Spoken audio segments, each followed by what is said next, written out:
Hello दोस्तों, स्वागत है आपका मेरे YouTube चैनल स्टोरी जिला में। मैं आज आपको एक मकड़ी की मोटिवेशनल कहानी सुनाने जा रहा हूं, जो कभी हार नहीं मानती, अपने काम को पूरा करती है। दोस्तों, आप ये कहानी पूरा सुनेंगे तभी आपको ये मकड़ी की मोटिवेशनल कहानी समझ में आएगी। दोस्तों, ये कहानी से आप बहुत अच्छी सीख ले सकते हैं। तो चलिए शुरू करते हैं बिना आपका समय गवाए। एक मकड़ी थी। उसने आराम से रहने के लिए एक शानदार जाला बुनने का विचार किया और सोचा कि इस जाले में खूब कीड़े मक्खियां फंसेंगी और मैं उसे आहार बनाऊंगी और मजे से रहूंगी। उसने कमरे के एक कोने को पसंद किया और वहां जाला बुनना शुरू किया। कुछ देर बाद आधा जाला बुनकर तैयार हो गया। यह देखकर वह मकड़ी काफी खुश हुई कि तभी अचानक उसकी नजर एक बिल्ली पर पड़ी, जो उसे देखकर हंस रही थी। मकड़ी को गुस्सा आ गया और बिल्ली से बोली, हंस क्यों रही हो? हंसू नहीं तो क्या करूं?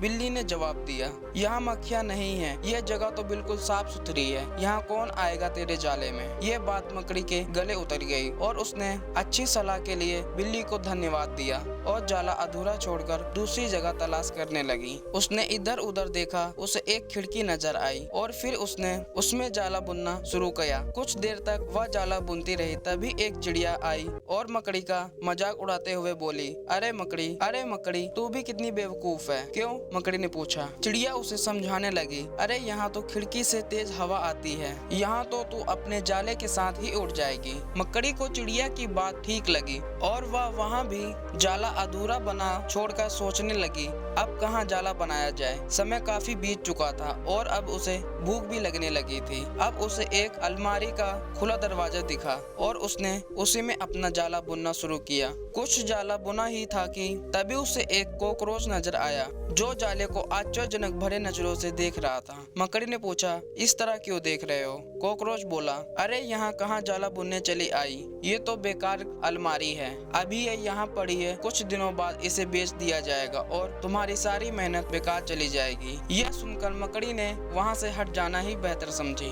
बार बार प्रयास करने से वह काफी थक चुकी थी और उसके अंदर जाला बुनने की ताकत ही नहीं बची थी। भूख की वजह से वह परेशान थी। उसे पछतावा हो रहा था कि अगर वह पहले ही जाला बुन लेती तो अच्छा रहता, पर अब वह कुछ नहीं कर सकती थी। उसी हालत में पड़ी रही। जब मकड़ी को लगा कि अब कुछ नहीं हो सकता है, तो उसने पास से गुजर रही चींटी से मदद करने का आग्रह किया। चींटी बोली, मैं बहुत देर से तुम्हें देख रही थी, तुम बार बार अपना काम शुरू करती और दूसरे के कहने पर उसे अधूरा छोड़ देती, और जो लोग ऐसा करते हैं उनकी यही हालत होती है। और ऐसा कहते हुए वह अपने रास्ते चली गई और मकड़ी पछताती हुई निडल पड़ी रही। दोस्तों, हमारे साथ भी कई बार कुछ ऐसा ही होता है। हम कोई काम को स्टार्ट करते हैं, शुरू में तो हम उस काम के लिए बड़े उत्साहित रहते हैं, पर लोगों के कमेंट्स की वजह से उत्साह कम होने लगता है और हम अपना काम बीच में ही छोड़ देते हैं। और जब बाद में पता चलता है कि हम अपने सफलता के कितने नजदीक थे, तो बाद में पछतावे के अलावा कुछ नहीं बचता।